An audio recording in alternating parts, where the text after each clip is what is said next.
Welcome back, ladies and gentlemen, to another Big Gold Belt Raising Kanan Season 3 recap review with your boy Lucas and my guy Najir, who just turned 30 last week. So you already know he hyped because, anybody who just turned 30 in the 2000s, they immediately hype, Joe. They don't know what to do with themselves about everything that's going on. But what's going on, my guy? Pretty good. Thank you, everybody, for the birthday love. Special shout out to the homie HFG. Came through with a donation. And I just want to make sure everybody that tuned in showed love, comments, and all that. I definitely appreciate you all. But now that the celebration's done, we back to work. So let's do it. There you go. We're here to talk about episode 8. Reckoning is the name of this episode. It is written by Tash Gray. I don't know why I want to say Tasha. Like it's supposed to be. Tasha wrote it. Yeah, exactly. It is directed by Don Wilkinson, Monty McGrath, and Sascha Penn. I think is this the first episode this season directed by multiple directors? With 3, maybe. I can actually check that, but nonetheless, the hitters showed up for this. Exactly. And when you watch this episode, you fully understand why when you get those 3 different types of visions in it and the way everything is set up, why it makes perfectly good sense. You're right, though. This is the first episode with multi. Oh, yep. So I thought this was the first one this season with multiple directors, which makes sense again with the way this episode is paced and everything else. But we're gonna start off this one a little different. We're gonna start off with I think is the biggest moment of this episode, and then we'll go back. And that big moment for me was the sit down we have been waiting for, and that is a sit down between Rock, Snaps, and Pop. So I'm gonna ask you, and I'm gonna ask the audience here. After this meeting, do we have a better key on exactly how powerful Snaps and Pops is? Without a doubt, I think. I speak for myself. Without a doubt, I said the mafia runs New Jersey, New York. Snaps and Pop says absolutely not. we will pull the New York Connect right now. We know who you're going to. We'll stop that right now. And he only messed with you because he thinks you're attractive, which I was very keen to that. But I had no clue that they had that type of leverage with Stefano. So I love this scene because we have 3 of our top actors all together. It is the anticipation with the characters we wanted, but ultimately, I'm sure them as actors have been waiting since the moment that they heard that, the new additions for the season. Yep. You have to think like, well, I hope I get a scene with them. And knowing that it was going to be a bunch of Kanan with them, I'm sure Patina was like, when am I up? And absolutely, it was energetic, like I expected it to be. Great dialogue, and just really seeing the hierarchy in terms of these characters, like who's the boss, and why Snaps and Pop are chill, laid back, retired. They may even say, and I do love how we got a understanding why they're back by Rock saying, somehow, some way, it always pulls you back in. I love how there was a look across the matter of fact, there's a lot to really break down with this because Pops was usually the one that kind of takes the seat back on things, but he ain't like that. He ain't like being his character being played with. Yeah, I'll let a motherfucking know if I need to. So I love the fact of like, instead of letting his lady being the one to push the foot on the neck, he says, I'm gonna hold this one down. So it was just all around a good dynamic, a good understanding of all of the characters, and then really laying down the landscape of the drug business in New York for over the years, not just right now, not just previously, but even going back to DEF CON, where there seems to be a tremendous amount of respect for him, to the likes of what was their sort of hierarchy, positioning with them, because they have said nothing but good things about him, but they've said everybody else they get a chance to say something bad about, they do. So it's just interesting that we got a lot, and these things work when you just have tremendous actors the way they did. I did not think this was going to be your biggest scene. I know for sure it was my biggest scene. But I thought it might have been the killing, man. You know, everybody's been speculating. No. See, the killing is the killing is a result of this scene. I think like this is clearly the biggest scene of the episode. I'll ask you this question too. Do you actually believe everything that they were saying? Because I don't believe everything that Pops was saying. Okay. When Pops was laying down the law to Rock, when she's like, well, I got Stefano his first piece of black ass and stuff of this nature.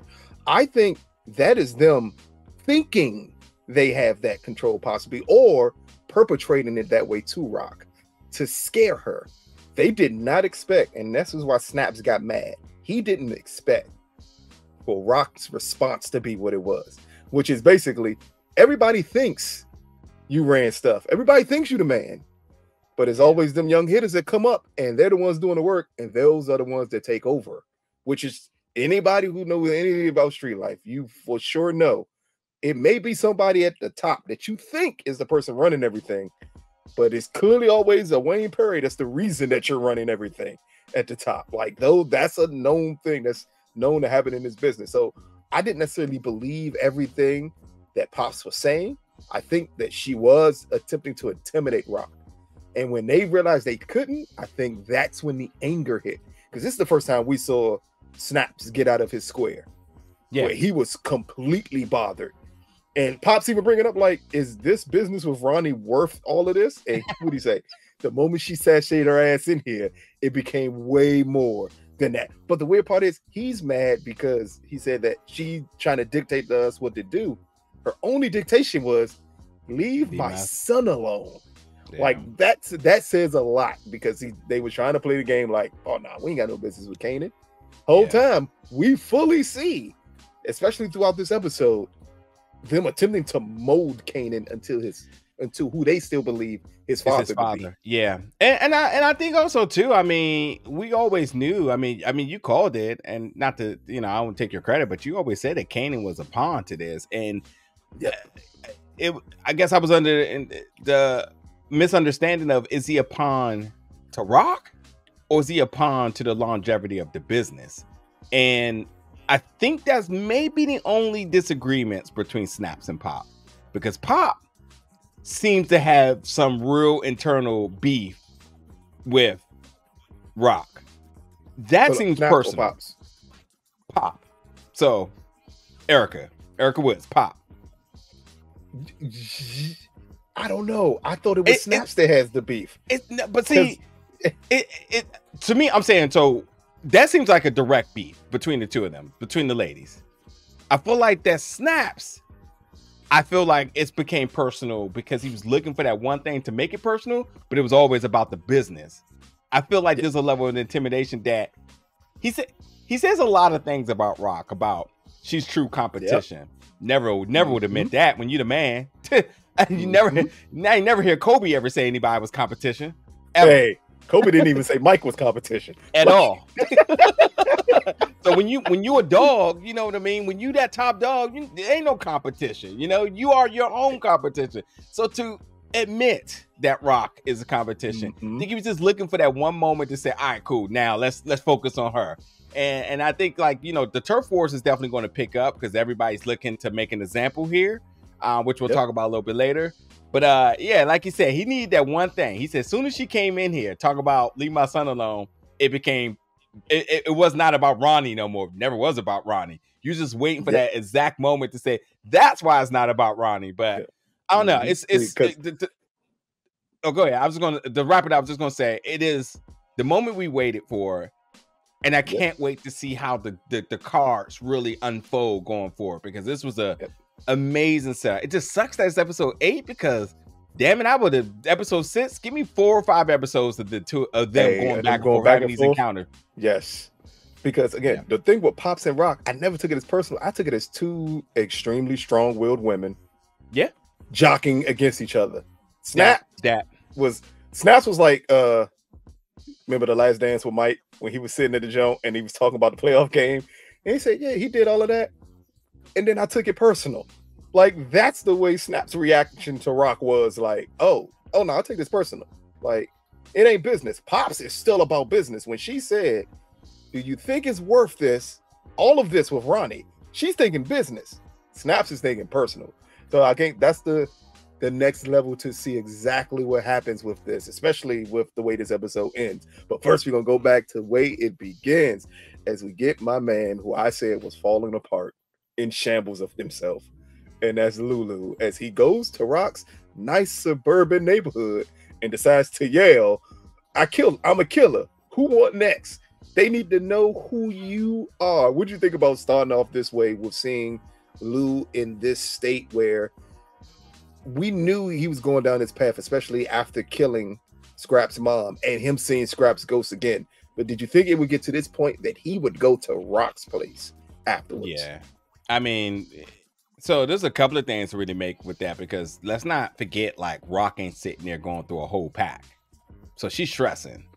And she's stressing because of him, and he brings the trouble right to her doorsteps. And even to the point where I thought that he was intruding her thoughts until it was actually him outside. Because I was like, damn, he getting to her like that? But actually was him outside, causing ruckus out there. But I mean, listen, if we're gonna buy into this alcoholism that he's going through, this trouble and struggle with his sobriety, I put trouble and struggle together, like if anybody caught that, like a rapper. Like, go ahead. No. But you got to buy into it. I mean, and this is the issue I had with Jannard and Force, is that if my man gonna be on the stuff, he cannot be clean in 3 days. You know what I mean? 24 hours. Yeah, and like, if you're gonna play this angle, then we need to see just how bad it could get, and we are seeing that. We are seeing that. So him going to her house and yelling out, it just makes sense. You know, he had, when he gets drunk, should we just say, this is his moment of him trying to make clarity for all of the things that's happening in his head. Like, he goes and tries to make goods with what's her face's mom. Now he's going back to Rock, like, you wanted me to be a killer. I am a killer. They need to know who we are. They need to know what you about. Da da da da da. That's him trying to clear his consciousness, but really, you know, just causing more harm than good. So yeah, it makes sense. It makes sense. It goes back to the conversation him and Rock had at the bar about him being accountable for his actions and him wanting to blame her for everything. And yet and still, you're still doing this business. In all honesty, you had to kill Scrap's mom because of your own actions. Like, you did that. No one else did it. But again, when you don't want to be held accountable to your own actions, this is what happens. And he ran, metaphorically, back home to mama. When you can't deal with a problem, you go to the person who you actually know can deal with the problem, even if your pride is too strong for you to admit it. I hope people notice when you're watching this, and let me break this down real quick, like a critic from time to time. If you're ever watching this and you're watching it properly, Lou is Kanan to a T. And all they're doing is doing the exact same thing that Kanan's going to have to do. It's when you are trying to prove that you're a man, you do everything possible to hate that person who you think is holding you back. Lulu did it. That's why they had the scene with him and Kanan drinking together, because they both have the same issue. They have their mom, but Lou made it perfectly clear, I will follow you anywhere, and look what you did. It's literally the same gripe Kanan has with her. But again, they're doing it because they're trying to stand on their own, but they don't know how to. And we're just seeing what could possibly happen if Kanan doesn't deal with his issues with his mom and he looks to blame her for all of his actions. Then you get another Lou. And that's the issue here at the beginning of this episode with Lou. But the following scene, we get Kanan with Snaps, Pops, and Ronnie at dinner. The only interesting thing about this is they have the same conversation we hear in any gangster show humanly possible, between fear and respect. I think Tony Soprano had the perfect line to me in The Sopranos about this when he said, you don't have to fear me, but you will respect me. Like, that's the most important part. What did you just think about this dinner with them two? How it looked like, again, Snaps trying to mold Kanan, bringing up DEF CON again with Kanan, what did you just think about what was happening in this scene? What place did you see Ronnie playing after this scene with them? Ronnie irrelevant, but to kind of redirect the question to the audience, I'm curious to know what everybody's stance on between being feared or respect. So let us know in the comments which of the two you think is what would you prefer, or what would you rather have, to be feared or to be respected? But the way Kanan put it, or with Kanan, when the latter. One can't go without the other, which is not true, but sure. And this is nothing but an interview. First of all, I thought it was interesting that that Kanan passed on the drink. And the reason I thought it was interesting because I think it showed a level of maturity, because I think it's easy to get caught up in your situation and your needingness to be accepted, to stay gang. If you want to stay under their tutelage, you want to make sure you don't do anything to offend them. That's just typical for most folks. People kiss ass all the time to keep a seat at the table. You know what I mean? The fact that he was like, "Nah, I'm good," and held his own, I was like, I didn't see that happening that way, but I respect that, But again, it was nothing but an interview, which ultimately makes me go back to like him understanding what he was in was an interview to be tested. The drink was a test. The question was a test. They are doing nothing right there but proctoring him to see what college you gonna go to. It's like, answer that pretty good. We'll see what program we have him in next. So it was good to see Kanan. It was good to see Kanan like be able to hold himself down in that situation. What I do think is interesting is the fact that we know that DEFCON's not his father, but he's drawing so many similarities to him.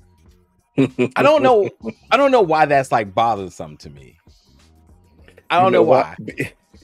Because people in the streets look for connections. They look for a way to get. How many times? I mean, I knew growing up, I used to hear it all the time, like, "Boy, you act just like your daddy." Keep in mind, no, I didn't. In no way, shape, form, or fashion did I ever act like that person. But it was always said that way because people want that connection. They looking for it. Little do they know the traits they're picking up on that Kanan has is all Howard. Like everything he does is just like Howard. The underhandedness, the sneakiness, the knowing how to adapt to any situation. Howard was an undercover cop. You don't think he had these tools? He didn't understand these principles that you have to follow, or for people to understand, like to be an undercover cop and to be in drug game is literally the same thing. You got to move the exact same way. There's literally no difference. Yeah. But the reason I brought up Ronnie is because, especially in this scene, it really felt like they were clearly pushing him to the backseat of everything.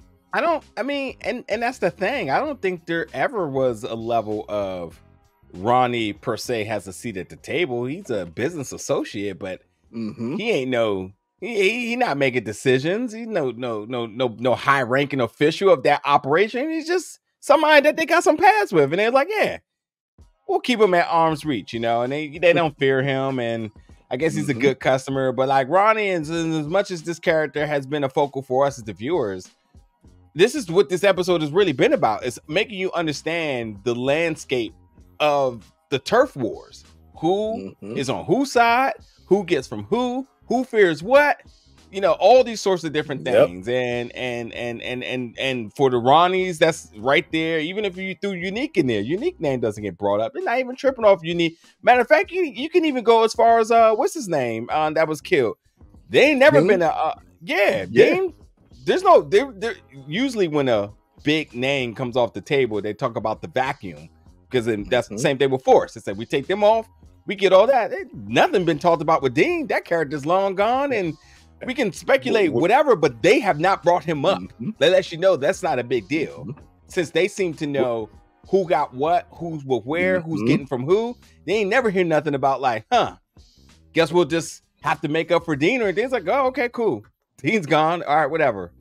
So I don't know. It's interesting. Dean was a plug. A big plug gets off at the table. Everybody he was supplying, what happens to them? And again, the point, they're not bringing him up. Yeah. Says like, or that Rock brought up when she brought up the Unique, like with somebody like Dean dying, someone's gonna have to pay for that. maybe we just not at the point yet where they bring it up. But again, it was just interesting to see between this opening scene and what we see with the conversation between Rock, Snaps, and Pop, the way they talk about Ronnie, because they were clear in saying, "Like, man, that's just some weird nigga who we fronted." they openly admit, like, nah, it ain't. Who cares about him in the end? Like, we have a bigger play here in hand, and here is them pulling out that bigger play. Next up, we get Rock and Marvin as they have a heart-to-heart about Lou and what to do with him. Now, here I want to focus on both of their conversations about Lou in this episode, because this is the most important aspects of, you see the way this sibling thing works here. As Rock is almost, to me, threatening, like, hey, if he don't get his shit together, we're going to have to deal with him. And Marvin is very adamant about, we need to get him in a program. We need to get him help. We need to fix this with him. Where do you see this? What path do you see this going down with the siblings here? Because we still see his love. They're involved. Even with Rock, while she's mad, she still loves the boy. Down to bringing her mama into the place, and she clearly don't like that woman at all. But she needed somebody to watch him. But what do you think? Where do you think this path is heading down with the siblings? I don't know, man. First of all, I want to address a comment from last week, because I said that Marvin and Marvin with Renee is anger management, but nonetheless he was in counseling, therapy, whatever you want to call it. But regardless, we've always said that Marvin's past is what jeopardized him from being the top of the chain in the Thomas's family. This is why, as we said, his anger management has nothing to do with his habit of always needing to snack on something. So, exactly. But see, people don't want to, whoever has something to say that, like, oh, he didn't recover from anything. Yes, he had anger management. Go back to season 1. They talk about it. They tell us we need to go back and watch everything too, apparently. But you know, that's why Rock took over the business. It's literally said, and it said on screen. She only took over the business because Marvin got hooked on drugs, and she had to. Yeah. So my point with Marvin is, Marvin understands the process. He understands rehabilitation, no matter what it is. So the utmost example of accountability is Marvin. So Marvin, as I've been saying all this season, that he is a true testament that therapy works. As we see, he has completely shown a different side of him, and the results of the different shots have shown him to grow better relationships with Juke, even with Gerald, which obviously we'll talk about later. For him to say Lou needs a program, he is a walking example of why it works. You have to agree with him, much like he says, you're going to have to trust me on this, Rock. Rock comes off more of the Old Testament style of black people before we understood what therapy was 2 years ago, of saying that shit don't work. And all of this, that if he's going to want to change, which is partially true, if he's going to want to change, he's going to have to want to do it himself. But yeah, sure, that's also still the part of where therapy and all these other programs and stuff comes into play. So I love this conversation, because number one, this conversation would never happen in 92. So let's just talk about that. But if this conversation was happening in 2020, it is the true battle lines between how people think people need to get better, or the steps folks need to take in terms of rehabilitation. Where Rock is like, it ain't never going to happen. That ain't nothing going to change unless he changes himself. And Marvin is just like, you got to trust me. I did it. He just needs it. We need to support him, which I agree. Total Marvin on this point. And I think, I 100% will tell you this conversation definitely happened in the early 90s. But this is why this conversation isn't about Marvin going to anger management. When he says he needs to go to a treatment, Marvin is talking about his addiction, because Marvin fought addiction. This happened in the early 90s because there's a lot of people, a lot of family, a lot of members got hooked on crack and drugs. And the way you go to a treatment center, and this conversation was had. And a lot of people responded like Marvin, especially people who went through those programs to get off of drugs, like Wanda on Snowfall. Like, it's people who went through these programs to get off of these drugs, versus other people who felt like, unless you are willing to buckle down and do it on your own, I can't do nothing for you. So it was a very real conversation between them two. And you have to understand both sides of it. Of Rock saying, like, man, you an addict. You're just like dad. You're an addict. If you don't want to do better, we can't make you do better. Marvin, on the other hand, is like, I was forced to get clean. I know this can work. We just got to put our foot down against him.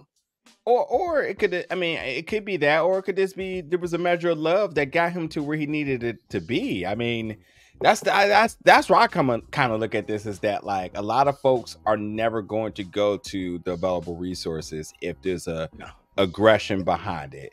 And even if there's this expectation of you going means you're going to get better, I also think that deters people, because you still do have to put in the work. And that's why Marvin's story is so special, and so special to me is because it's just like seeing a guy that went through the counseling and now he's grown a better relationship with his daughter. You know, he's jokingly talking about his breathing exercises, but Marvin is moving beyond calculated.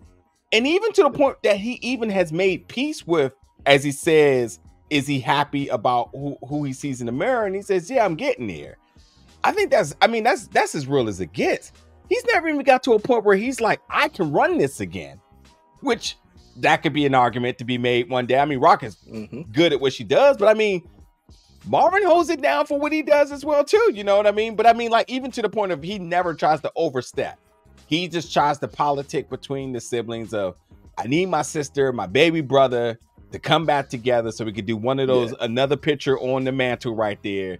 And we just all a unit. So I think this conversation, this scene transcends beyond the show. I think it is a lot about understanding ways of helping somebody in need and seeing both sides. Rock plays a composite of a person that thinks like, I can't help that person, let's stay on myself. And all of us have said that shit before, so there's no escaping that. And Marvin's like, no, there needs to be a measure of love and support, and they will end up getting to where they need to be. So I liked it. A very small tidbit, but I mean, this scene just felt again bigger than the show. Oh, definitely. Again, there's too many people that's going through this currently with, man, going through it with siblings. It made me personally going through it with my same exact thing. Like you can't force somebody to get clean. You can love them, you can be there for them, but you also understand until you're willing to change, ain't much I can do about it. Yeah. All I can do is care for you. All I can do is tell you I'm there for you when you're ready for it. But I can't force you to do anything, because no one forces an addict to quit, except for the prison system, hopefully. And you need to be on the 24-hour lockdown if that's the case, because drugs are all over prison. But next up, not really an overly important scene. It's just nice to always see Juke just have a win. It's her and Aisha in her room, and she finally admits to Aisha that Nicole has died. And we just see just the closeness between them two grow here. It's not much to talk about to me here between the scene. It's just foreshadowing for everything else I think we're going to get for the rest of this episode and down the line with it. But also, because we didn't bring up the conversation between Rock and Marvin, because Rock also lets Marvin know Kanan has business with Snaps and Pop. And I need you to, and Ronnie too, and I need you to find out what's up with him and what is he doing. And then we get an amazing couple of scenes with Marvin being the biggest spy in the world. But matter of fact, now I want to talk about that now. What did you think about this whole setup about Marvin finding out what the operation is and the way he handled it after he found out about it? I mean, it's a lot to remake. I mean, you didn't miss the scene. This is kind of how it flowed. So I put in the notes, like the brother and sisters putting all the clue together, and all the facts together, and Marvin goes out to get more clues and do more recon. How can you deny that Marvin was not the most qualified of the three? Hey, all the time. And I just appreciate how they wrote these characters, because I think I would have hated for them to have focused so much in terms of who was the leader of the Thomas family instead of just Rock being it. And Rock being it definitely has a very uniqueness to the story. It's Marvin. We start to go down particular tropes in terms of family organizations and et cetera, et cetera. But a black woman running it is definitely much more fascinating, much more interesting and unpredictable, because it's not something you see or hear too often. In fact, if you start doing your go digging deep in your documentaries, say, okay, cool, who was the top black drug kingpin out there? I can't even tell you, because I don't think there ever one that existed on the scale of global recognition of the likes of like Griselda, which you mentioned again. Probably Queen B And that was, keep in mind, Queen Bee's the one who brought on Bumpy. So it would be that far back. You would have to go to really think of a black person who really controlled a lot of everything. Yeah. So, but but with that being said too, like just to highlight the picture, I thought the picture on the mantle was hella dope. I wish they would have gave that just a little bit more screen time. But yeah, Marvin being the one to, I'm sorry, Rock was the one that knows about Snaps and Pop and Kanan because of Juke. Yep. And she's the one. Yeah. So Marvin asked her, "How do you know?" And she was like, "Don't worry about it," because she didn't even want to tell Marvin that Juke told her. Which is what I mean. It's so many little things about this show that I like, because we have talked about since season 1 about that mom and daughter relationship that every family has, this aunt and niece relationship that looks like this. She protects Juke even when it's an unnecessary moment to do so, because the moment you tell Marvin that Juke told you this, where does Marvin's attention goes towards? Watching every single thing that Juke does, forgetting about the grand scale of things right now, not to mention the things that are coming around that's coming daunting behind his back very soon. Yep. But like it was, I don't know, fans, y'all let us know. Was it a manipulative thing for her not to for him not to tell Juke, not to tell Marvin that it was Juke, or was it the right thing to not tell him that it was Juke? You know what I mean? Right. At this point, if you know Marvin enough, you know the answer to that one. He went off because he gonna want to know, what environment was you at that you saw this, and does Kanan have my baby around this stuff? And then they react completely differently. And that's why I love the scene. I love the way they set up. And then again, we constantly talk about Rock and Juke. And again, everybody has that. When you have 2 siblings who have 1 kid apiece, those kids are no longer cousins; they are brother and sister. Because that's the way they're gonna treat them all the time. And the last thing I want to say is, Rock does a lot of. I mean, you tell me if I'm wrong here. Rock is laying out the utmost accountability for everything. She's just talking about, I'm the only one that's accountable. I'm like, wait, what? Yes, because what she's saying is, I have no problem taking the blame for the shit I do, but the problem is no one else around me wants to do it. I brought this up in episode 4. I said Rock is the only one taking accountability. She has no issue, because she has no issue admitting when she does stuff, except for when it comes with Kanan. No, she told Kanan she did it. Now keep in mind, once she gets caught out there, she takes full accountability for everything, bro. Accountability is not hiding shit, because if accountability had to do with people hiding shit, everybody hides stuff.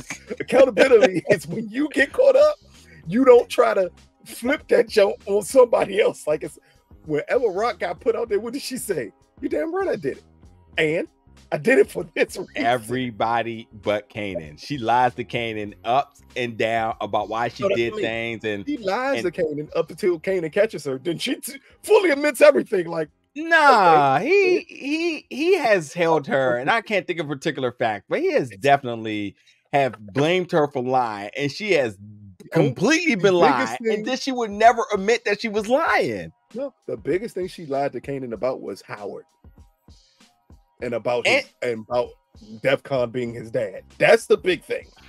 That's the big thing, because that's the reason Kanan is mad at her. And I will also say her motivation. I mean, she's beyond the Kanan thing as of recent.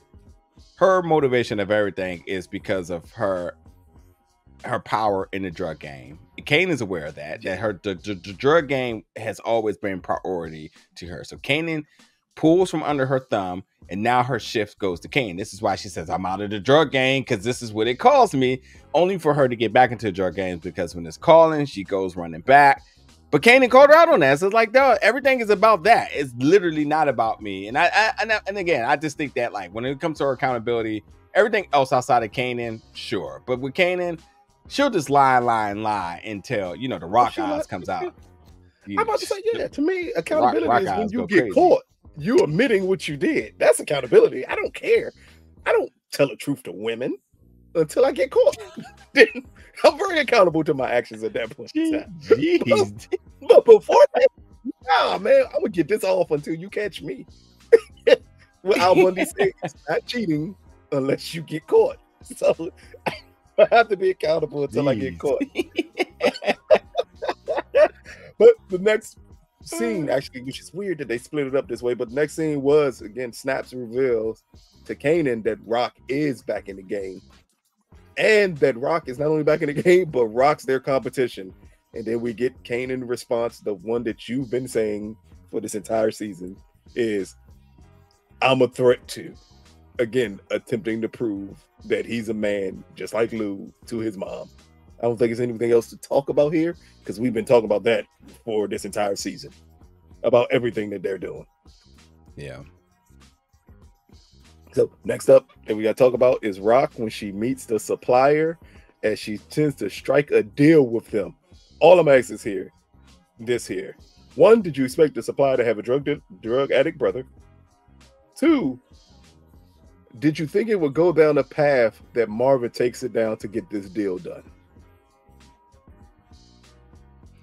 Oh, so you just jumping all the way. I mean, I don't know. It was a very interesting dynamic. I'm sorry. It was a very interesting change of pace on this episode. I was not expecting a character, and obviously I'm not familiar with the actor, but I was not expecting a character to grab so much attention so quickly and kind of leave you wondering just how much more about that character, because it was a very irate display of a personality that we just haven't seen come out of nowhere. There was really no build up to it. So like, drug addict, I mean, what is that guy on? Gotta be on the coke, because my man was heroin like that. Yeah, nigga, he was paying. What did he say? He's paying a gypsy.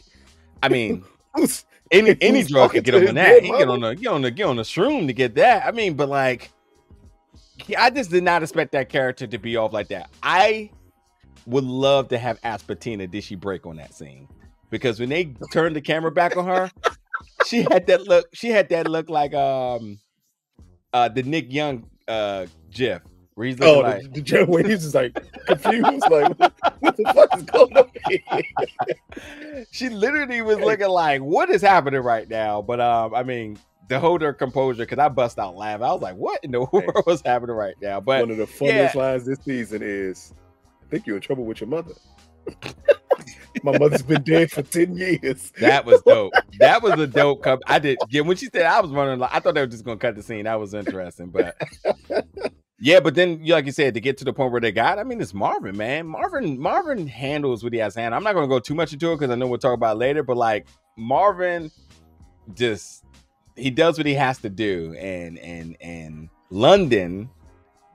Really, I just could imagine. I would love to see London's lines or sections within the script, and to see just how least of the content they have to give him. Because every time I see him, I was like, "Oh, this guy improv that. He improv that." Even the cameras, I was like, "Oh, they let him go crazy on that." You know, pay attention to me. I'm just over here chilling. You know what I mean? But yeah. I wanted to say too, the Ronnie line about having a steady girlfriend was completely hilarious. It is like, just first, so what's her name? He was like, I don't know her name. Wait, how you got a steady girlfriend? You know her name? He be getting his little comedy in there. He said, "No." He said, "You can ask me about a bitch I'm fucking on a regularly." He didn't say nothing about her name. Hey, they wild for that. While people who watch this show is a group of people, a good group of people who think Ronnie swings the other way. The way he responds to things like this, I fully understand why they think that now. At first I was like, how would you think that? This response here, granted, again, full transparency, we've all slept with people that you don't remember their name. Like, it happens. I met you a couple times. I never really even asked you what your name was. Like, we just do. And we could have that going on for months and me not knowing what your name is and me not even caring to ask. So, again, it happens, but the response that way, when Pops is literally talking about him having a girlfriend and Ronnie flipped it completely on him, that was funny. But next up is Pebbles and the girls as we see Jukebox take the lead for Butter. But the most important aspect of this is after their rehearsal, after Jukebox is named the leader, this is when she finds out that Crystal is messing with Kanan here. What do you just think about this dynamic, the dynamic between the girls here? Because we're clearly seeing that Crystal was only messing with Kanan to mess with Juke. But I don't think Kanan is picking up on any of this. I don't think he cares, because I think he's only using her too. I don't think there's nothing. I don't think the two of them are like with each other for goals and aspirations of future longevity. It's young love, if you want to call it, you know. No, this ain't young love. Playing house. Something like that. That's a good way to put it. That's a good way to put it. Because clearly these little people ain't got no parents. Because she clearly stayed the night at Famous's apartment that Kanan now lives in, and didn't go back home. Yeah, I mean, yeah, I'm not really paying attention to Crystal and her storyline right now, and Kanan and his horniness for her. I'm only paying attention to Crystal's storyline is because, in all honesty, it's gonna be something that looks like it's pushing Juke, because she's doing everything humanly. She's going dirty levels to push Juke, which is weird because we've never seen Juke tested this way by anybody. And who'd have thought it would be an R&B chick that would do this to Juke? Like, that's why I paid the most attention to it. But next up is Marvin, as he finally catches up to one of Kanan's couriers and finds out that they're moving heroin. Again, not much to talk about here. This is just them needing to know exactly what they were pushing, because Rock, as Marvin first thought when he said Kanan was moving nothing but a little bit of weed, and Rock was very adamant, like Ronnie wouldn't be with him if that's all they were moving. Like, it has to be more. But this is him finding out that it's a hell of a lot more. And then him giving advice to the courier, like, man, you don't need to get caught with this. And then giving him the years that go along with getting caught with the work that he has, which, again, this is a change in Marvin. This is the meticulous part of Marvin with all of this. But the next big scene, and I want to say one I didn't see coming, which was Captain Burke meeting with Nicole's dad. And I want to talk about both of those scenes. Am I tripping, or did we? Oh, wait a minute. Hold on. Before we talk about that, because I feel like you mentioned it earlier, and I just totally slipped my mind. Which one? The mom coming over there is hilarious to me. Look, there's no need to talk about that. Yeah, like, the only reason why, because I've been. But I did bring it up earlier. Right. Because I'm thinking about the toast. I was gonna bring up the toast because you listen. I know we want to get through the stuff, but we gotta get the fans what they want to talk about, because damn well they're gonna be talking about that burnt toast for a whole week now. But the biggest thing about this that I understood, I've been saying for about half the season, is the mom is problematic. Oh, definitely. The mom had to be paid to watch her son. Then to find out that the mom can't even be trusted to keep her word, to hold any level of responsibility, that we're slowly learning more and more about the mom by the smallest and little things. And even in this point of Rock doesn't give her no money, well, that doesn't seem to be true at all. Remember she said that? Rock's like giving me money. Yeah. Mm-hmm. She had to be paid to watch her son and couldn't even hold him there. And then made him the ultimate. I mean, first of all, the burnt toast is literally a spit in the face, because this is impossible. It's almost impossible. Wait. Don't say that, because you're about to say it's impossible. You can't say it's impossible to burn toast. It is not. We're in 91. Again, I know you're 30. I know you grew up in the 2000s, and y'all had magical devices that made toast. No. I'm not talking about the fact that the toast came burnt. It's impossible to burn toast and to not recognize that it's not burnt and then try to deliver it to somebody. It's literally right there in your face. She just can't cook. She didn't do the black mama thing where you take the butter knife and you scrape off the burn part and you put a little butter on it. It still tastes burned, but it just don't look black. that's the key part there. She burnt the toast but got the eggs right. That's the logic here. It's disrespectful. You see her put her fork in eggs and look at it and like, nah, I ain't eating this. She didn't do that. She had them Rock eggs. You remember when Rock made eggs? Exactly. By getting clapped. That's exactly my point, is that she totally disrespected this man, Lou, because she wouldn't even eat it. Tried to give it to my man, talking about eat something. Looked at that, was like, I wouldn't even eat that. You made it. And you don't eat your own stuff? That tells you everything you need to know about that person. Everything. She was there to get a check. She did to get money. She wasn't there to give a damn about Lou. And then the way how Rock even said, now watch your son, like she was a babysitter, is the wildest thing. Let's continue. I think we've established already that the mama ain't shit, and she ain't gonna be shit, and she just there for money, and whoever she get money from. And we don't see her at some point in this season down Atlantic City on them slot machines. The story arc ain't been completed yet. That's her ultimate destination.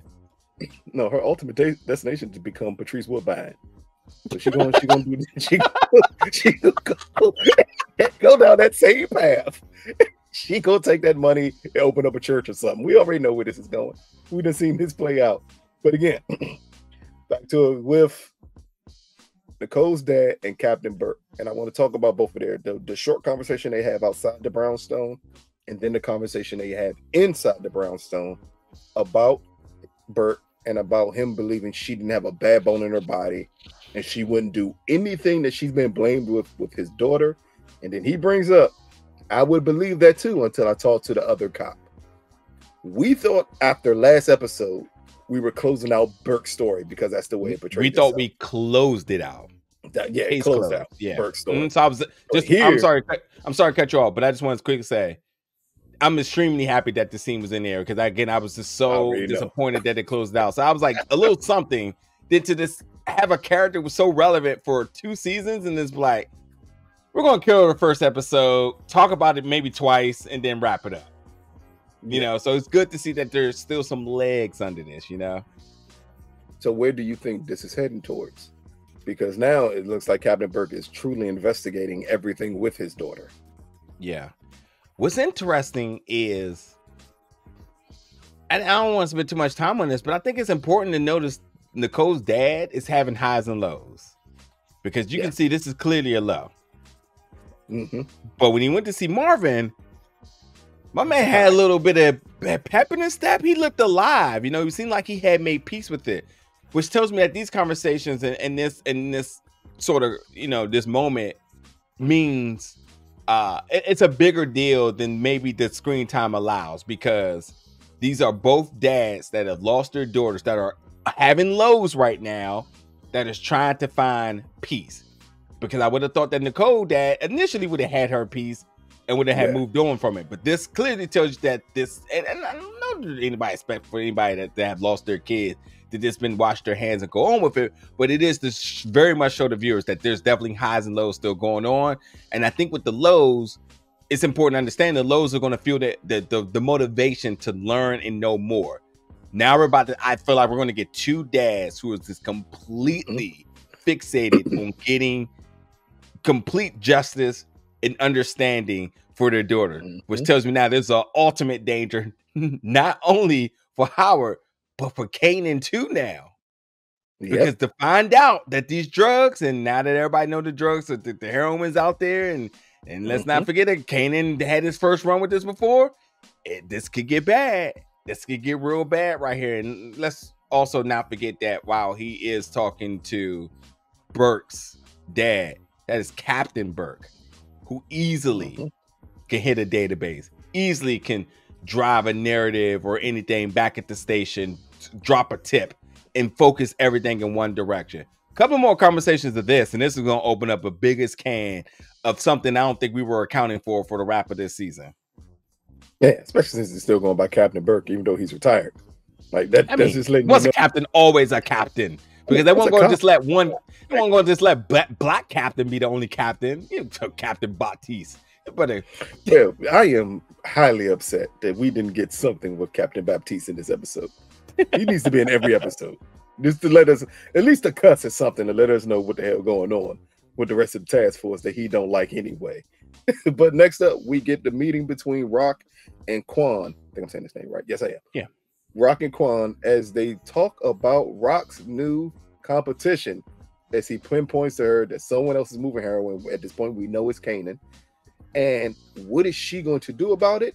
And she needs to send a message to whoever this competition is. He also brings up about the supply and that she's not meeting the mark on what she's supposed to be getting from him. And Rock bringing up, I need to get everything up and running first. So this is kind of two-part here. You combine this scene with her next scene with Marvin. We already talked about the Lou portion of it, but this is her saying, hey, he wants me to do something about my competition. My competition is Kanan. And Rock looking completely lost on what to do. So would you one thing about Quan laying down a ultimatum to Rock that you need to punish whoever this is moving in on our business? And what do you think about the supply issue that we clearly see how they resolved it? But what did you think about at this point? What did this mean for Rock? Yeah, so first, process of elimination. As soon as they said somebody need to be made an example, I was like, oh, so somebody got to go. So we know it's not Kanan, and we're not going to get Ronnie killed in episode 8. Ronnie, the finale for sure. So I was like, who else is attached to this that it makes sense? Boy, did I mean, everybody, I think, predicted this very early, which is why I thought you were going to open up the episode. Oh, no, that's why I wanted to wait for this one. But it was without a doubt. The Bodega Princess later on. Yeah, the Bodega Princess. The Bodega Princess. We're going to talk about her later on. Yeah, it was without a doubt that I was like, oh, yeah, that's a wrap for her right there. GG, shorty. Go ahead and pass the sticks. That's a wrap.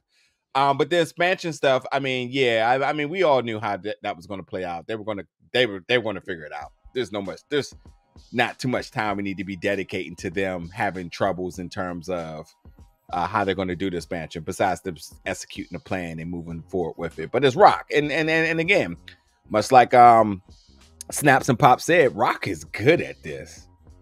So of course she was going to figure this out, and sure enough, she did. And give credit to Marvin, because Marvin also is a big part of the figuring it out stuff. So yeah, it was a heightened drama for the episode. Yeah, he is a catalyst for a lot of stuff in this episode. Here is Marvin, so that's a good part. Next thing we already talked about, and this is Captain Burke and Nicole's dad talking, and this is when Howard's name is brought up as that other cop that made him change. This is just something that's going to push forward for Howard, because the next scene that we get into is with Howard, as he's told that the task force is ramping up against Marvin. I brought this up last episode because they brought it up that Marvin was a target. He did not tell Rock anything, and now they're ramping up it on Marvin because his name is popping up in too many places here. And Howard is told, once you take over, you need to get the ground running and get out in front of this. What do you just think about the way Howard is going about this information about Marvin?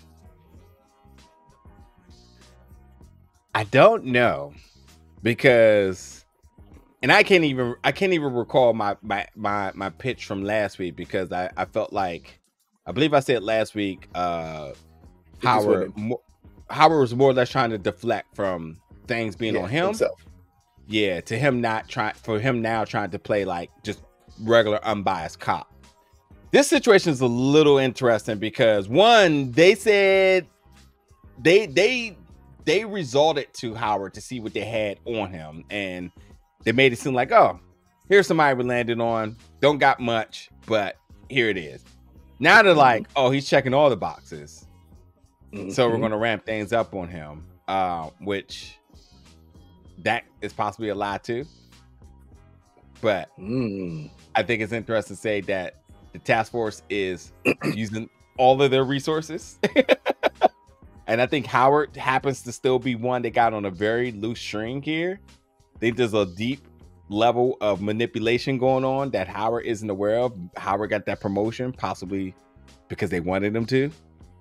You know, there's a lot of really small interesting things happening. Hey, they definitely said, "Don't worry about it. You got it, brother. You ain't got to worry about that background. We got it." Until they use the background against him, and until they use it as leverage against him too. So I mean, how many people are paying attention to the same boxes that Marvin checks, Howard checks? Exact same boxes. So this could be them like, you know what, just throw this Marvin name out there and see what this does to Howard and see what his reaction is to it. Because if he goes along with it too hard, I'm gonna think you're doing it because you're deflecting from yourself.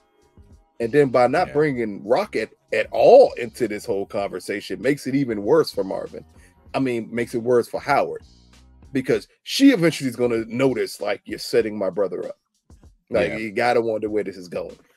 Next up, not really much to talk about here. We get Famous at the bar, and he just wants to cut another record. I mean, he got 2 bangers. I don't know how many more hits we can get out of his depression here, but Eminem made a hell of a career out of it. So maybe we get a cleaning out my closet by Famous next up. But not much to talk about here except for, hey, that's one of the hardest beats of all time. Hey, that is a crazy song, Shawty. Just to put your Lou needs to make that about his mother after this episode, Joe. Clearly. But all I'm gonna ask here is, are we getting towards the end of Famous's story? I know we said it ramped up this season and we cared a little bit more about the character, but now he's going right back to that path where it's like, is it someone who it feels like maybe they're trying to save a little bit for next season to ramp up a different story for him? Yeah. I think they enjoy Antonio's presence. Oh, definitely. The cast, I know the fact the cast enjoys him, and I think they enjoy having so much room to write this character. You know, you can send him in every direction. I mean, he clearly wants to get out the game. It looks like he got a job now. He dropped songs and whatnot that helps for another level of revenue, whether you like the song or not. But like, you know, these soundtracks for series, they do numbers. I mean, I ain't gonna go as far as saying I love Empire's catalog, but people were listening to them joints, and they at a point were some of the highest streamed songs out there. And yes, I'm talking about Lucas's favorite song. Yep. That's my shit. Hey, I already know. Yeah. That beat tough, Sean. I don't care what nobody say. And only one beats it is 7 pounds of pressure off of P-Vibe. That joint. Yeah. Oh yeah. But yeah, I think we are at a comfortable spot with Famous right now for him to kind of take a background until next season. He doesn't need to be killed off. We see him sort of detached from Kanan right now. Does he come to Kanan to rescue Kanan for some extent? I mean, Kanan has to do juvie or something. I mean, we'll talk about the social worker, but Kanan's definitely going to do something soon. And I think we do see Famous on one side and Kanan the other, and I think we get that camaraderie to be reinforced again. And a lot of people are foreshadowing that Famous will die, and that's why Kanan names his son Sean. And I get, I'm not mad at that one. Like, it makes sense, I guess. But we have to build to that to make sense. You know, we need to get them back re-engaged in terms of that friendship, because right now he doesn't care about anything and anybody, which is why I said Crystal's storyline is nothing of any significance, because he's just using her for ass and they're playing house and whatnot. Kanan is still only focused on trying to prove Rock that he's the man. That's all his motivation is right now. But yeah, I think we are getting to a point with Famous. And also, really quickly, Lou gets credit for mixing a CD while being hammered, like, or a tape.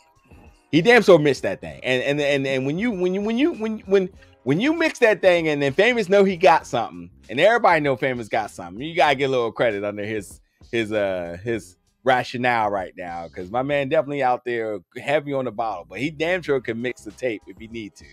Got my man right, and was like, he's like, and mic drop.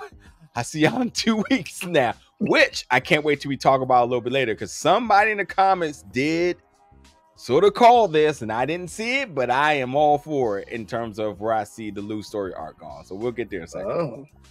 Yes, but next up, we get, again, you brought it up, the social worker visiting Kanan, because Rock, one way or the other, with her accountability, is gonna find a way for Kanan to get out the game.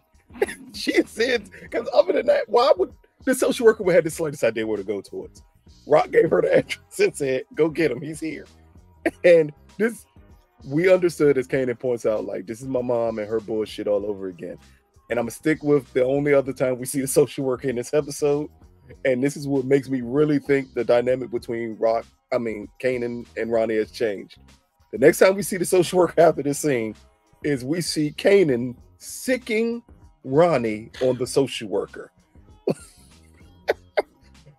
What do you want, again, the dynamic between these two, and also you being a highly educated black man, do you think this was actually scare off a social worker? Like, she got the whole police force behind her. Okay, that's what I said. She ran the opposite direction. Run back in, Becky. That's where your help is at. But her running and being scared, for sure. Ronnie ain't have to say anything for a black man to run up on her and her to not clutch her pearls and be scared out of her knickerbockers. Exactly. But she just ran in the wrong direction. They should have did this just a little bit different, away from the social work. Because, yeah, I mean, I've never been to that place, but there has to be a level of authority there just because of what that place entitles, you know? Yeah. And even if it wasn't no law authority there, run inside.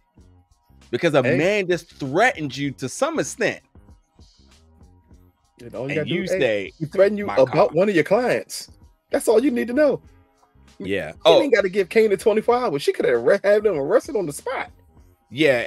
And shall we just add, that doesn't pay well for Kanan. She's not going to threaten you again. Nope. Yeah, like, okay, cool. She'll just forget about this case that she has to report back to her supervisor. He threatened me, so you know what? Don't worry about it. I'm not even Kanan at home.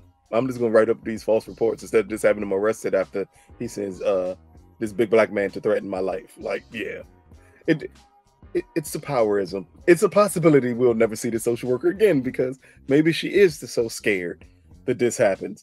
And maybe Rock calls the police on Kanan because he's scared of the social worker. We don't know exactly where this is gonna happen. It has to pay it. So to the fans here, it's us speculating. I got thoughts, but I'll just give it to y'all. Do you think this is the end of the social worker storyline, or will there be a consequence for what Ronnie did? Because for whatever reason, Ronnie Myers think he can just make cold case files disappear.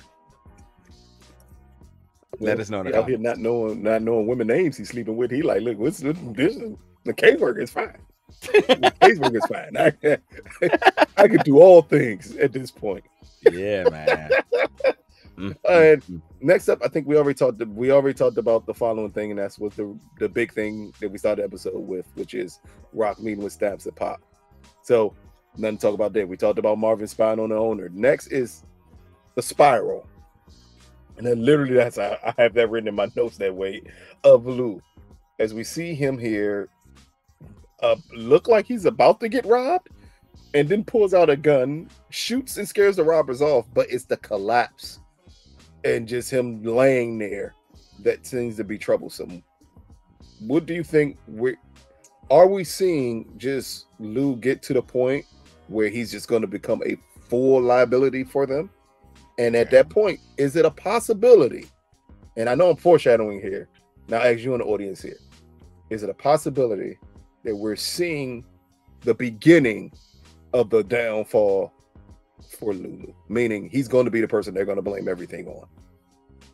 Oh, okay. I'm about to say, what? Yeah, because it's definitely the downfall of him as the character, but will he be the one that's going to be the one Thomas, the scapegoat? Yeah, I don't know.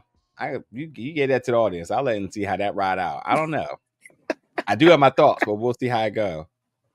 We'll see how it go. Just think about this scene with Lou here and just the way everything is playing out here. Gotta see. Yeah, exactly. That's the best way to put it. Next up, we get the big fight that we've been waiting for. I've been waiting to see Jukebox whoop somebody's ass this entire time on this show. And here we get two girls, possibly from the Bronx. They look like they would be from the Bronx because that's what Bronx is. as they Go ahead. Juke on the train and just had to let it be known who sent them by saying, "You ain't making it to rehearsals today." I don't think that was a cheesy lie. I think, listen, you know how it was back in the day. They Before you cheesy, fight, you got to throw something. Yeah, right. But I mean, you know, back in the day when you fight, you got to throw something out there before you start fighting. You don't just fight. You got to throw something out there. Why you mess with my girl? Sneak attack. Yeah, but listen, the game Streets of Rage isn't so fake. All right, that shit really happened. Niggas with skates would just roll up to you trying to swing at you. New York on a regular day, bro. Kangaroo and everything may pull up on you. Just Streets of Rage is the most accurate game ever. This is just why people jump up to you. They got to throw some lines out there. This is why you just don't do it with New York. I'm sorry. Like I grew up in DC. We fought if you had on the wrong clothing. Like I couldn't wear my Madness jacket in Southeast. I already knew what that meant. Somebody was gonna want to fight. Bro, being from PG, I cannot even tell you how I used to love Makunu. And then you go to a go-go in DC. Oh no. You either hobo. I think shooters mildly got accepted. But yeah, they was like, nah, they G-checking everything. Yeah, hobo was Southside. So yeah, it was like if you came uptown and you had hobo on, you clearly knew where you were from. Like DC is one of the few places I knew that had clothing brands for different sections of the city. Yeah, and also when you go to go-go's, you would know, like, oh, yeah, I know where you from. Yeah, and then also there was that period where go-go bands were getting sponsored by clothing line, so you had to follow suit too. So like obviously Backyard was for hobo. Is actually sponsored by an area. Like I know we peaceful now. Like DC is very peaceful now, where everybody is together. But back in the day, Backyard was uptown, Junkyard was Southside.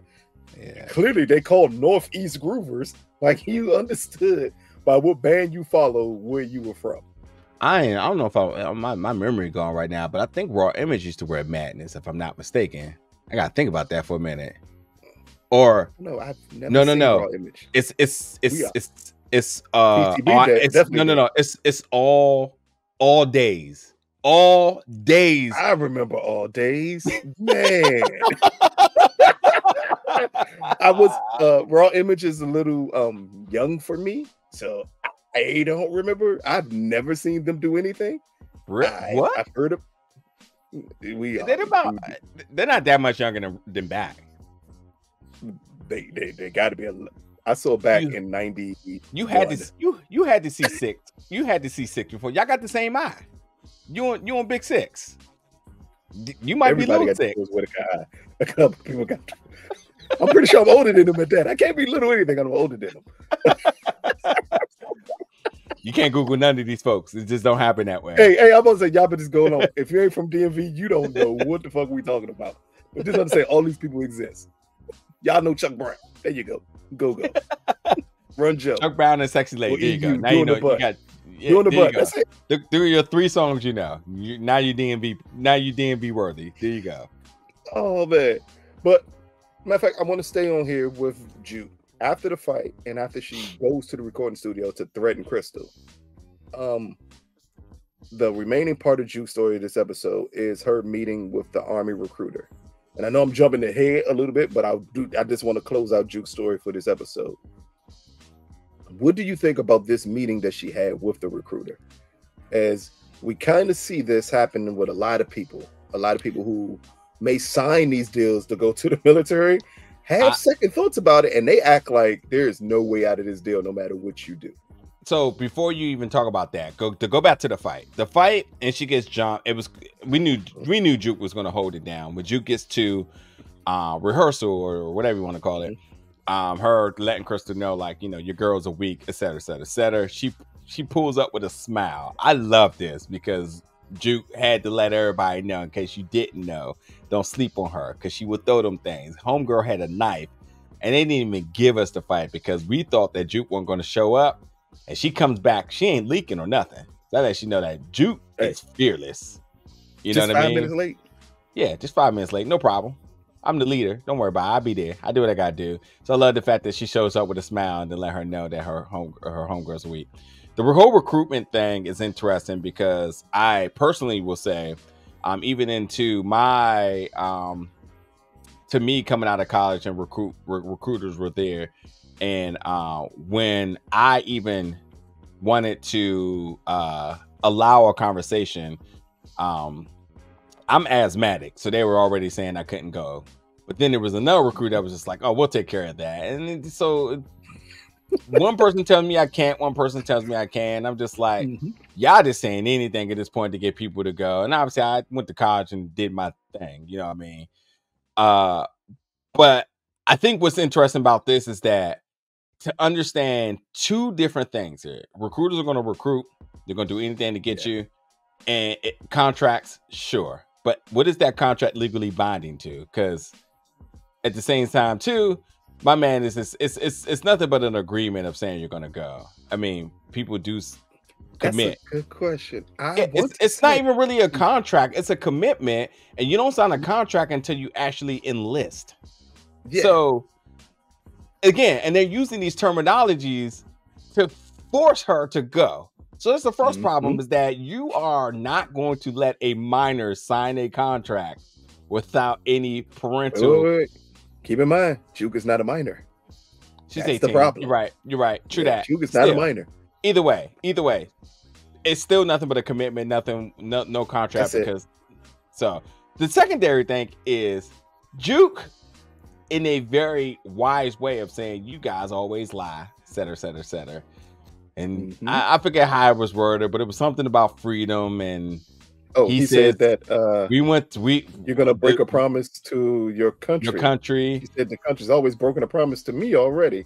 He said the country only promised you to be free. Who? Are you talking to black people? It's 2023. We ain't figured that shit out yet. And I mean, they even give you that small moment after Juke leaves out. So I'll talk to you later.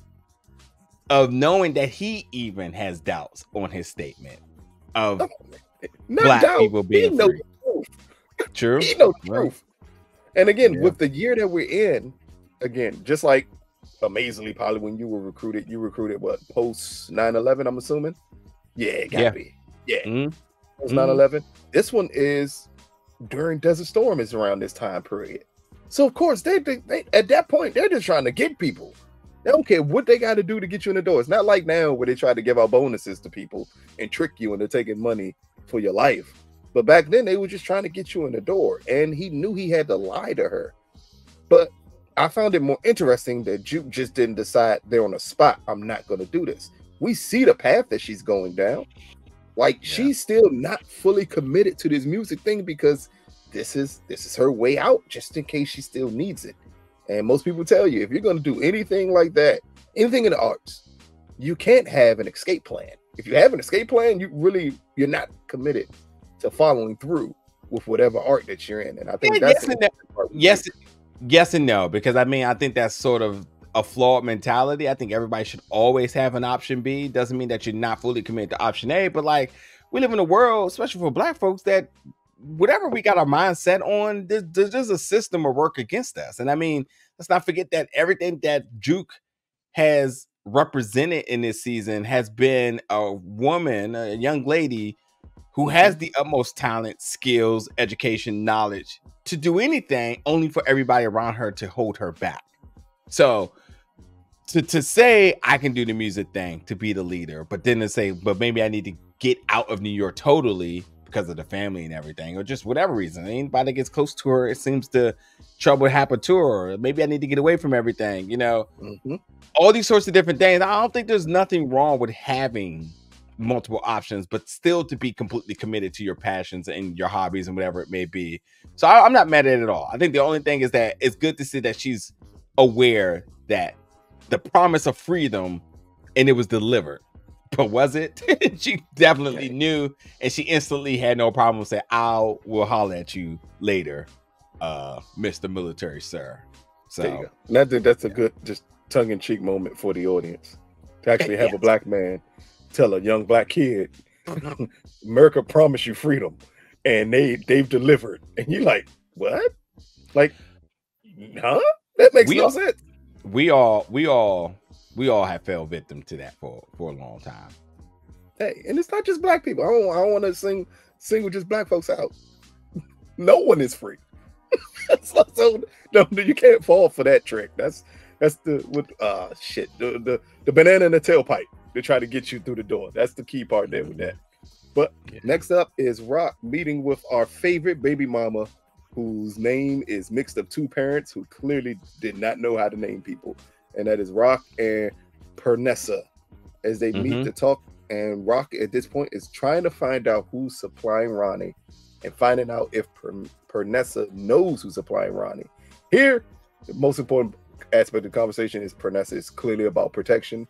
She wants no parts of this, but she also lets it slip that the Bodega Princess was with Ronnie at her crib. And this lets Rock know that Juliana is the person that's supplying Ronnie with the drugs. I don't think it's much to talk about here until we get to later, until the conversation with Joaquin and Rock later on. Yeah, I'll keep this short. I just want to know, to the fans here, what was Pernessa so reluctant to trust Rock? They've made up. They squashed their beef. Clearly she's not so focused on Unique, and she doesn't think that Rock killed Unique. The villain here is clearly Ronnie, and if you could do something that could take Ronnie off the board, give you protection from Ronnie, whatever it may be, why not? Not giving this information to Rock. It was just weird to me. She basically was all of a sudden like, all right, I peed the flip. I have nothing else to say. Where's my lawyer? It was just really weird to see her just all of a sudden just like, I have nothing else to say. So I don't know, to the fans, audience there, why would she all of a sudden stop communication and delivering information to Rock, to somebody that could be in her corner, to the bigger threat of Ronnie? There you go. Let me enter the Power Facebook group by what I'm about to say, because clearly this is only a thought process, and I'm gonna go by what y'all would say. The reason why Pernessa possibly stopped communication with Rock is because she's protecting Unique, and she does not want it to get out that Unique is still alive. Because if it gets out and it gets to Ronnie in any way, shape, form, or fashion, and he comes after, he may find out that Unique is still alive and Unique is badly hurt. So she's trying to protect Unique right now, and she can't protect him by giving Rock information that could put more heat on her, because Ronnie wouldn't know exactly who it's coming from. Yeah. So let me exit the group now, but just want to put that out there just in case for people to think about it. But next up, we already talked about it. This is Marvin setting up the supply owner and blackmailing him with the hooker and taking all the pictures in the world. Yeah, we already talked about it. Not much to talk about except for just how brilliant Marvin plans tend to work out ever since he got in that mail truck with the handicap driver and did what he did. This has just been a display of the perfect setups that Marvin can pull off in almost every episode. Yeah, but man. Next we got Rock meeting with Joaquin, and this is her talking about Juliana and all the dirt she's doing and her dealing behind his back. Just here, I wanted to be clear because I was a little confused here. When I was having this conversation was about Rock getting permission to kill Juliana, if I'm not mistaken. And he knew it. And I think, they're Colombian. And I always thought it was interesting how Juliana always was fearful of her cousin.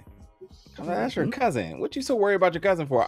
This is great long-term storytelling here to plant that early so that this makes sense now. Because I'm thinking to myself, like, why is it important for them to state that Juliana, while working next to her cousin, fears her cousin? Because they seem pretty equal. It seemed like business was booming. He's happy to gain territory in this area, and she has a connection. Obviously, putting him on with Rock is a big deal. But why does she fear her cousin? And it pays off now. So that, I appreciate that. But to that point, if we're gonna play up the fact that he is to be feared and he can do what he wants, then I think you do get to talk like that. To saying like, listen, you the man, and by the way, because whether it's your cousin, whether it's your wife or your husband, if somebody's stealing money from you, because that's what it is, business behind your back is stealing money. Ain't no who is it, what they doing? No, they're stealing money. Oh, that's an automatic. Okay, cool. And so Rock says, you Clear that. Make sure it clears in your book that that's what's happening is okay. As he said, he wasn't even mad. I don't even think he was disappointed. I don't think there was any moment of him like, should I do this? Shouldn't I? He's like, okay, I'll look into it. It's like an email. It's like, all right, cool. And then Rock got the email back. Per your last email, you have full authority to commence that hit. So it was very simple business here. Very simple. Yeah, just the way he went about. One, he never even questioned if Rock was telling him the truth. So that meant he knew that she was telling him the truth. And it was just confirmation to him. Like, I kind of thought that's what she was doing. But I'm happy you let me know this is what she's doing, so I know how to proceed with everything. It's a good way they set up everything. But speaking of setting up everything, the next scene between Gerald and Marvin and the girls at the table, and this is him asking Marvin about Bulletproof Records, and Marvin attempting to sidetrack him like that's not important. And then him saying, and you brought this up last episode about him being a reporter and how far this would go. Him bringing up, did you know about Bulletproof Records possibly being connected to the mob? And Marvin asking him, where did you get this information from? And he said, my police connect told me this. Okay. What did you just think about this whole conversation between Gerald and Marvin? I love and hated this. I love because I'm sorry. I hated the fact. Okay, no, I go back. I love the fact that like him being revealed as a narc later was like a reveal. It's like, oh, okay, yes. I know some people had hinted at it. I had my thoughts obviously with this as well too. So I love how this sets up that. However, when thinking back about it, I wish it had been revealed that he was a narc first, and that the pressure against him made him come in guns a-blazing to this meet to get the question, because we know what this is. First of all, he's asking questions. I'm gonna just keep it 100. This is a white man asking a black man particular questions that is way outside of his realm of knowledge and culture. Have you heard of Bulletproof Records? You're not just asking about that unless you know. You don't give a fuck about no hip hop or no rap or no nothing like that. He would have addressed the question much more different if he genuinely was doing it as a reporter. And I think we can say a little bit as journalists here of knowing a little bit about approaching questions and interviews and knowing how to ask a question appropriately without asking directly about something, you know, just ways of asking things without getting directly to the point. So, you know, it's like, hey, you know, so I know there's been some things that happened in your family as of recently with the studio y'all own and da-da-da-da-da. But my man's like, so have you heard of Bulletproof Records? Been checking with my Fed friends. They've been telling me all about this. Boy, you sound like a narc out the gates. Hey. And there was no pressure under it. What is interesting that I did pick up on is Uncle Lou. Uncle Lou. I call you Uncle Lou. Uncle Marvin. The Uncle Marvin thing, we talked about it last week, and folks were talking about how they met and they met before, et cetera, et cetera, et cetera. The kids are being used as fucking proxies. He knows a lot. Then he's telling what he knows, but he knew a lot the entire time. And it's that mindset of, if my kids are around, then I'm less susceptible of any violence to occur. You know what I mean? He gives a fuck about his kids, because if he did, he wouldn't have left them in the car when he was shooting up last week or last episode. So the kids are there in close proxy because you wouldn't hurt a man in front of his daughters, would you? That's his whole mindset. I can't believe Gerald is going out like this. I can't believe it. But also to go back. Exactly. But you have to also go about too is Marvin also has an addiction that's going to make this tug of war battle a little interesting. But I want to ask you, and I ask the fans, unless there's something I'm missing, what do the fans have on this guy Gerald? Oh, drugs. Clearly. I assume that, but I mean, there's literally nothing else to have on him except for drugs. That's it. He got caught shooting up, or they got him in a buy. He tried to buy drugs, and then they was like, hey, to get out of this, we got to flip you. What do you know, or who do you know? And I think Gerald went right back, and I think it's going to be brought up possibly in the next 2 episodes. it's that conversation that was had between Marvin and that guy who just ran up on him and said he saw him with Tony. And I think that's when Gerald probably went to them and said, hey, I know this guy who can possibly get me out of this thing. But I love Marvin's response to all his questions. He went right back to the girls, I think, to let him know your girls won't save you.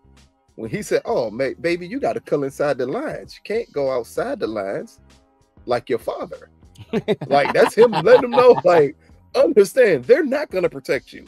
If I need to kill you, I will still kill you and not think about it here. Yeah. But let's close out everything with Gerald. Is next up is for him, his following scene is with him meeting with the task force as they ask him, what other information do you have on Marvin before we arrest you? Again, as you said it, like, it got to be drugs that they have him on, because other than that, and he's an addict, clearly you just put an addict around drugs and they'll tell you whatever you need to tell him because he's attempting to stay out of prison here. How long does this go on before Marvin possibly kills Gerald? He gets him to overdose. That's it. I mean, you can say he's killing him, but he's not putting a bullet to him. Yeah, he's gonna give him that nice pure right from my man or Joaquin. That nice pure. Did they do that with Crackhead Sam? Did they do that with Crackhead Sam? Well, Crackhead Sam's been crackheads on 2 shows. So which one? Not on Snowfall. No, not Snowfall. Godfather Harlem. Godfather Harlem was. Yeah, I don't know. So I can't tell you.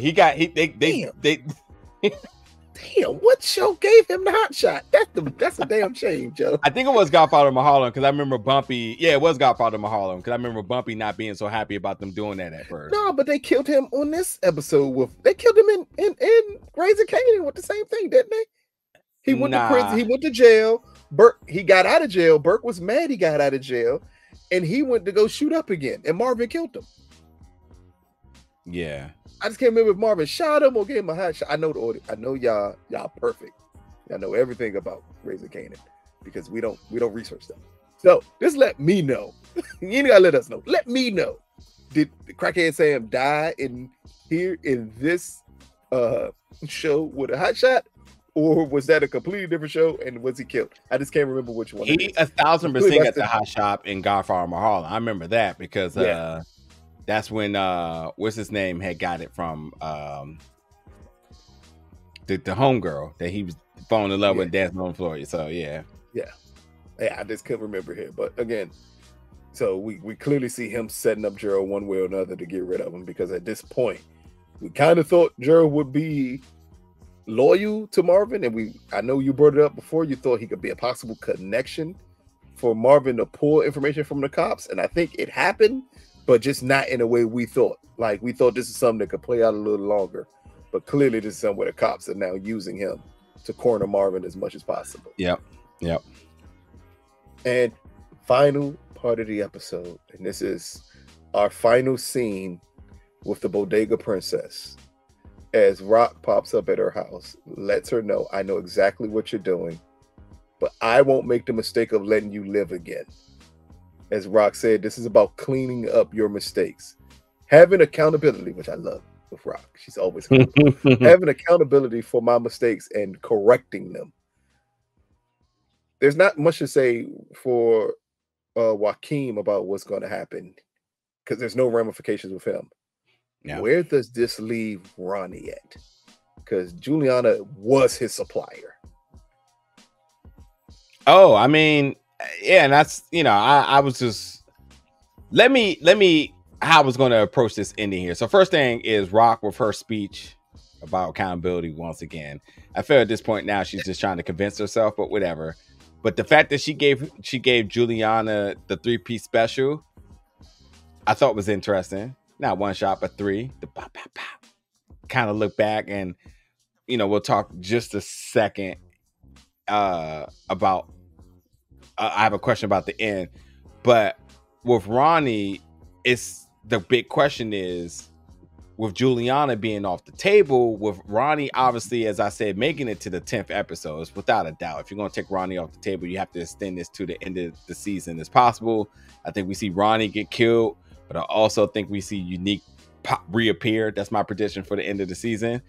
But the biggest question is, like, who, listen, she's one step closer to Ronnie. The interaction of the two is the last that we have not had this season thus far. They have not seen each other. I mean, he's seen her, or he hasn't even seen her. He's seen Unique. Well, I guess she came to the door or whatever. But the two of them have not. The two courses have not had a collision yet.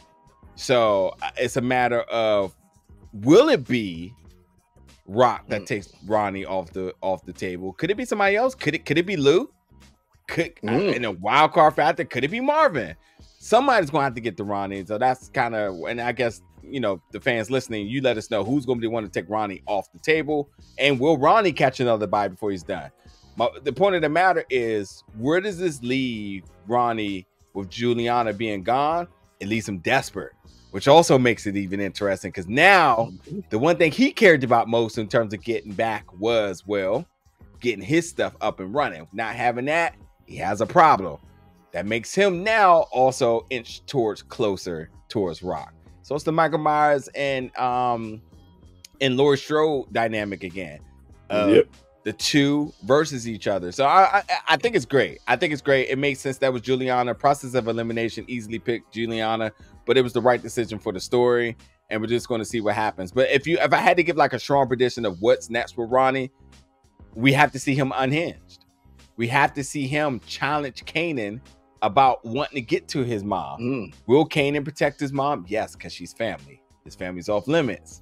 He will, in fact, protect his mom. He just trying to prove to her he's a man. He doesn't dislike his mom as much as he's talking. He has to run home, like you said, with Lou. So we'll be friction there. But we'll see how it plays out. That's what I think. But y'all let us know. Where would that pull Snaps and Pop into? They don't care. They don't care about Ronnie. No, they care about Kanan. Yes, they do. And, maybe they get him set up with somebody else. I know y'all want Breeze to come so bad, but I think there could be somebody else that say, hey, maybe they can get him some product. It could be anything. Who knows, man? It could literally be anything. But I don't know if I said this earlier. Oh, because we did kind of hint at it.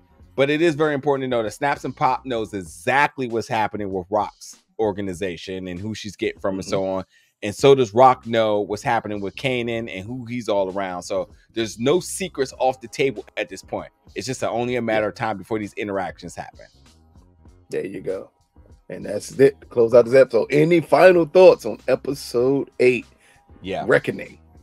So, did Rock feel any level of remorse for killing Juliana, or did 50 or much like 50 said with the narration, did she just feel good? Because they gave a small pause and it's like she shook it off. And I'm wondering if she felt some type of way by happening to do that, because you have to think, like, it was a moment where you kind of say that Rock sort of empowered Juliana.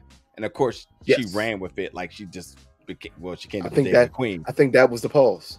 That's why the pause happened. It's because I think so too. Juliana became a monster because Rock allowed it.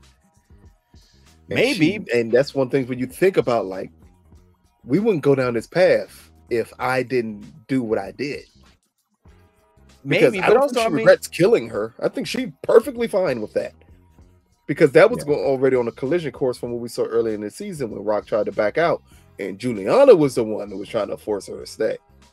Because she was getting too big for her britches. Yeah. So I don't think that's the issue at all with Rock. I think Rock is thinking, I made a mistake. I thought I was doing better by saving you. Accountability. And look what happened. Man, look here. I ain't gonna keep on saying it now. Rock is the most accountable person on Raising Kanan. No one else is more accountable than Rock right now. No one. We heard nobody else take anything. Adina. No, Adina did not take accountability. Yes, she did. Adina just pushed Burke to the side.